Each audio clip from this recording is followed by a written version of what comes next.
Una voz que trae esperanzas. Una voz que contiene un mensaje. América Latina, Europa, Estados Unidos han oído su voz. Levántate. Ahora es nuestra oportunidad.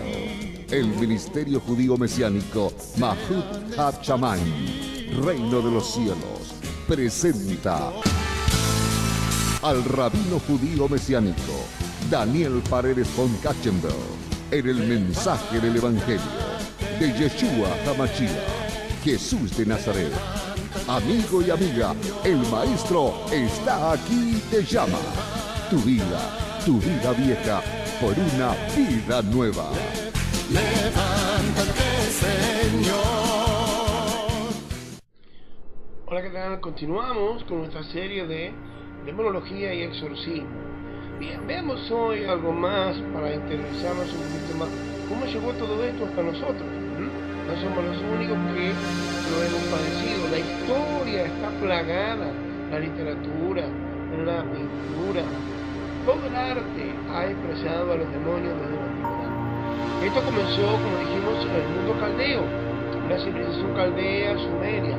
Desde ahí pasó al mundo helenístico. Recuerden que Alejandro Magno mandaba a traducir todos los libros de religión que había en cada pueblo que él conquistaba. Quería saber, conocer más acerca de lo que ellos sabían de religión. Ese era lo que su maestro espiritual le había, aquel filósofo griego tan famoso y conocido, que no voy a mencionar ahora, le había inculcado ese amor por el estudio, por el conocimiento. Desde ahí, desde el mundo helenístico, ávido siempre de escuchar algo diferente. Esto pasó a Roma, y de Roma a toda Europa. Es decir, cuando Roma se convierte en potencia, esto se transmite y esto se expande y se suma aún a lo que los otros pueblos conocían. Muy bien. En aquel entonces, digamos que en el comienzo de la Mesopotamia babilónica, había, por ejemplo, algunas cosas, calamidades de distintos tipos que acontecían a las personas, en los pueblos, en las ciudades, como enfermedades. En aquel entonces, una de las dos enfermedades, por ejemplo, era, había uno que tenía que ver con la mosca y la aparición de la mosca. Cada vez que aparecían los enjambres de mosca, era la mortandad total en la población, puesto que no había remedio para curar diarrea, para curar enfermedades de ese tipo, menos la tierra. Muy bien, muertes misteriosas, todo ese tipo de cosas. Desastres naturales producidos por desbordes de ríos, voladura de techos, piedras, desbordamiento de montañas, cosas así, tipo de nubes. Todo lo que no tiene una explicación era atribuido a la influencia y al trabajo de los demonios. Por lo tanto, desde ahí pasó a entenderse de que los demonios tomaban y habitaban lugares específicos y ahí reinaban, ejercían el control y el dominio. Aún hoy lo siguen haciendo. Para contrarrestar todas esas fuerzas malignas, los llamados hechiceros de aquel entonces, brujos, hechiceros, hoy le decimos chamanes, en aquel entonces eran una especie de sacerdotes religiosos, debían de conocer el nombre de los demonios para poder contrarrestarlo. Es decir que la literatura y aún así más la pintura, el arte, la iconoclastia, la escultura quedó plagada, por así decirlo, de nombres de demonios. Por eso hoy lo conocemos, hoy podemos identificarlo y ver cuál es el nombre que se le ha dado hoy por hoy. Estaban, por ejemplo, algunas trilogías como el Hutuku, otro llamado Namtaru y otro Lamasu. Había 3 demonios que habitaban en la noche, según las tablillas que se han encontrado en aquellos lugares.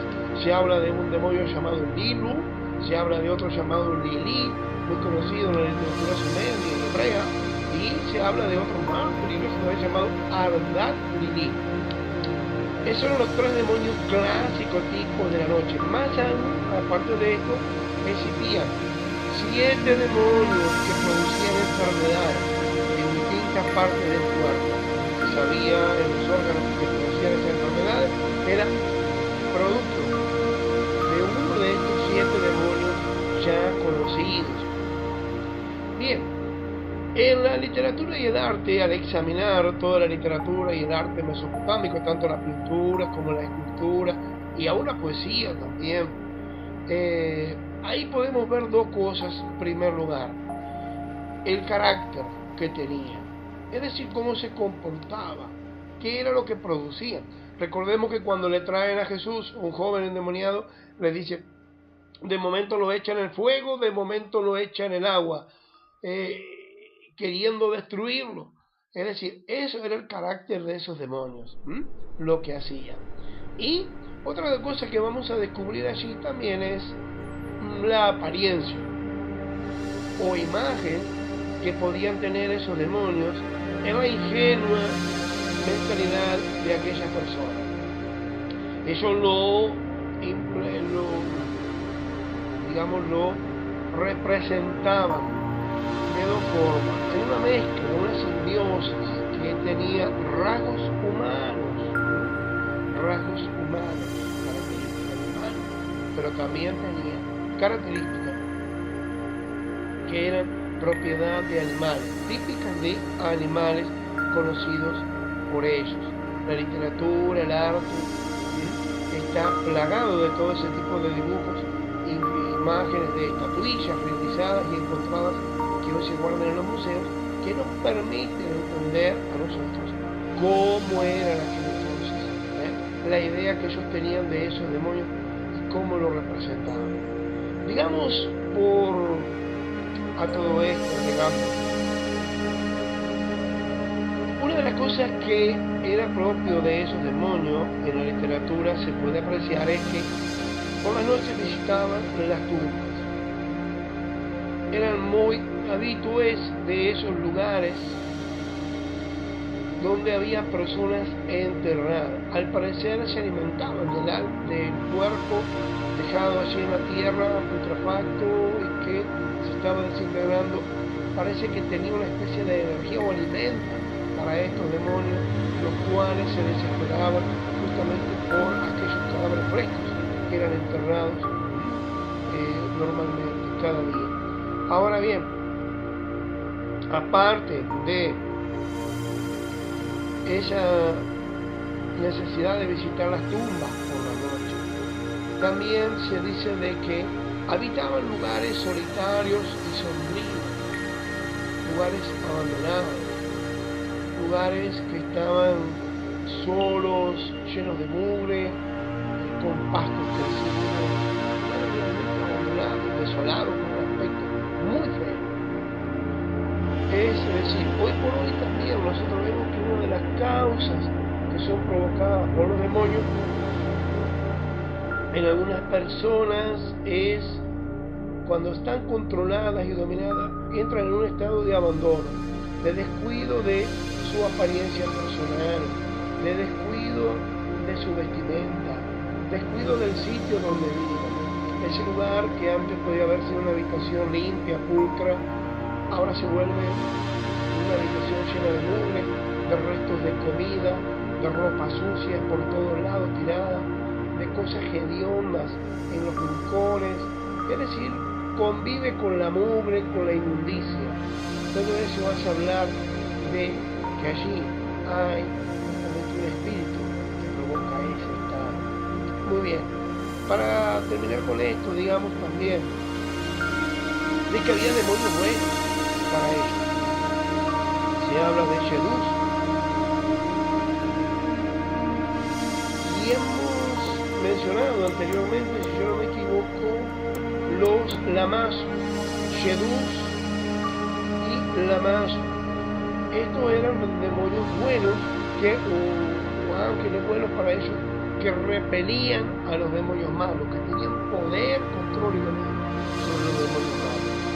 Nosotros vamos a ver acerca de los Shedús en los Yidis o los Shid, en Arabia, la zona árabe, la cultura árabe.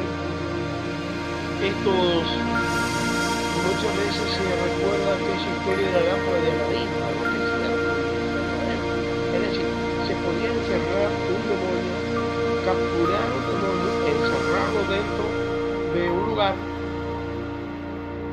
En ese caso se habla de una lámpara, la lámpara de Alajadín, es decir, de Aladino.